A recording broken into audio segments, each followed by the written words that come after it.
This is a scene where they're cooking inside the Tiger Moth. Do you remember it? In the Tiger Moth, Sheeta is made to go to the kitchen and work, and then after seeing Sheeta for the first time and thinking she's cute, Dora's sons start showing up one after another, asking if there's anything they can help with, and end up being put to work. So it's a scene where they're all being made to work, and eventually all the sons and even some of the minor characters start helping out in the kitchen.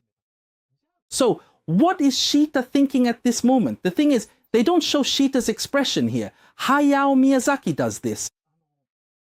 If this were a typical modern anime, just imagine how it would be done. They would definitely draw the girl's face properly, show her expression, and have her openly display her feelings like, everyone said they'd help me, so I just went ahead and asked Tihi, or something like that. Or they might have her say lines that show she's a truly airheaded character who isn't thinking about anything at all. That's how modern anime is usually made. But Hayao Miyazaki, even the Tihi thing, both the airheaded character and the other approach are things Osamu Tezuka would probably do. So there's no point in doing them, they're just ordinary. That's just the obvious way, but Miyazaki thinks, no, that's not it. Here, he only shows her from behind. By doing that, it shows that this girl already knows she's popular on this ship.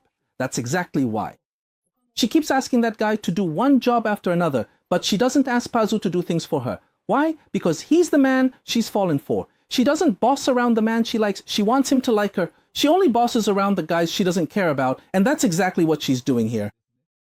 岡田斗司夫の YouTube を見てくれてありがとうございます。ぜひぜひチャンネル登録よろしくお願いします。ではではよろしく。